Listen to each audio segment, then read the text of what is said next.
Alors, shalom les amis, alors on continue. On continue le Ochot Sadikim, Shar Azechira, les choses qu'on ne doit jamais oublier.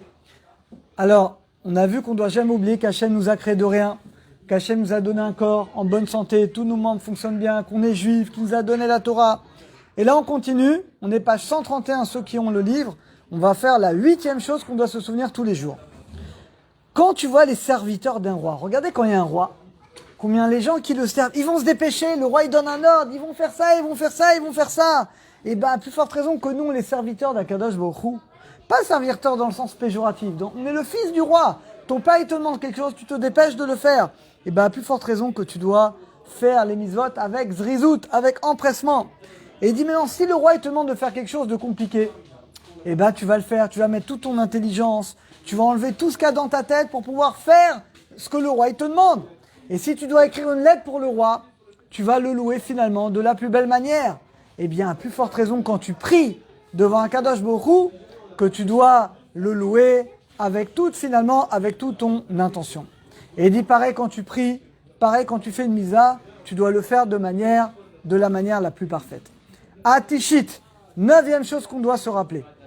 Écoutez ce qu'il va dire. Un homme qui a une femme, un homme qui est marié, et qui aime sa femme ou ses enfants, eh ben les amis, il va se prendre la tête pour leur amener ce qu'il faut, pour acheter ce qu'ils ont besoin, pour que tout le monde soit bien.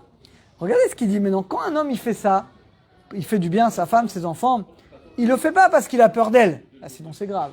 Il le fait pas parce qu'il craint certaines choses, mais il le fait finalement par amour.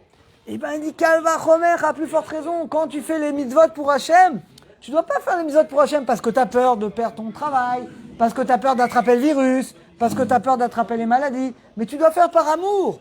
Hachem, il te donne tout. Si tu dois à ta femme et à tes enfants, et bien, à plus forte raison, à Kadosh Baruch Hu, si on prend conscience de toutes les bontés qu'il nous donne toute la journée, à chaque seconde, et bien, à plus forte raison qu'on doit faire les mitzvot avec joie et avec amour. À Syrie, tout en bas, page 132, la 10e chose qu'on doit se rappeler. Tu dois te rappeler de tout ce que tu as vécu jusqu'à maintenant. Imasak, tu dois te rappeler de ton passé. Peut-être que dans ton passé, tu t'es pas bien conduit. Peut-être que tu n'as pas étudié la Torah comme tu aurais dû l'étudier. Alors là, ça s'appelle la tchouva, c'est extraordinaire. Parce que tu fais tchouva sur le passé, et à partir de maintenant, tu sers Hachem. Et bien ça, les amis, c'est extraordinaire. Parce que ça ne va pas te faire tomber dans la tristesse, Chas v'Shalom. Au contraire, tu dis, combien de temps j'ai perdu dans ma vie? Et bien je regrette. Et grâce à ça, à partir de maintenant, je prends sur moi, dès que j'ai du temps, j'étudie la Torah, je fais Torah au mitzvot. Et donc ça nous pousse à faire tchouva, à mieux le servir. Aïchad Esre, 11e chose qu'on doit se rappeler. Iskor Erzariz Memaer. Et là, regardez, magnifique les amis. Combien un homme, il est prêt à faire d'efforts pour gagner de l'argent? Et là, les amis, ça c'est un exemple qui parle le plus, je crois, à notre génération. Regardez quelqu'un, pour gagner sa vie, il est prêt à faire tout. Il est même prêt à partir en France en pleine période d'épidémie. Un homme, pour gagner de l'argent, il est prêt à voyager, à faire des trucs de fou. Tout ça, finalement, pour gagner de l'argent. Alors qu'en plus, c'est pas sûr que tu vas gagner. Peut-être que tu vas gagner. Peut-être que tu vas pas gagner. Et finalement, ou peut-être que l'argent que tu vas gagner, ça va être pour ton Chas v'Shalom, ça va être négatif. Ça va être comme Kohar Vedado. Finalement, cet argent, ça va te faire perdre tout. Et ben les amis, malgré ça, quand un homme, il veut gagner de l'argent, il est prêt à faire tous les efforts qu'il faut finalement pour gagner de l'argent. Alors les amis, écoutez ce que va dire le Ochot Sadikim. Comment c'est possible les amis? Ce qu'on est prêt à faire pour gagner de l'argent, on n'est pas prêt à le faire pour étudier la Torah. Quelqu'un pour aller à un cours de Torah, il faut prendre la voiture, ah j'ai la flemme. Quelqu'un pour aller prier Béminyan, ah je vais faire Béachid, ah je vais faire seul, ça me saoule d'aller au Minyan, d'aller, de revenir, il faut que je prenne ma voiture, que je me gare. Mais regardez les amis là, mais pourtant, par contre, la même personne va lui dire, là, tu as 1000 euros à gagner, il court, tout de suite, il va. Les amis, regardez finalement comment on ne se rend pas compte. On est prêt à tout faire pour gagner de l'argent.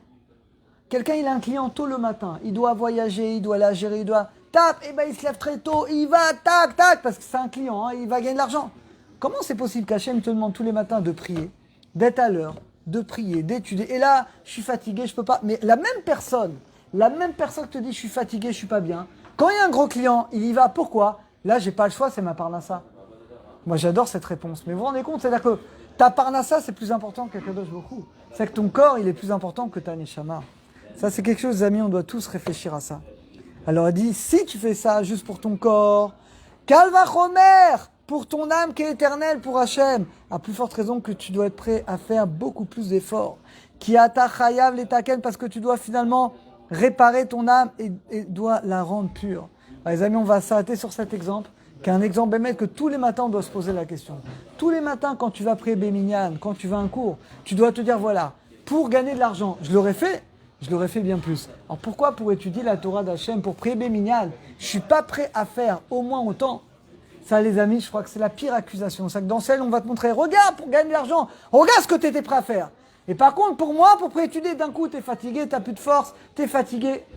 Alors ça, les amis, qu'Hachem nous aide à faire au moins pareil. Au moins, ce que tu fais pour gagner de l'argent, au moins, tu es capable de faire de la même chose pour finalement, pour étudier la Torah ou pour faire une mitzvah. À très bientôt.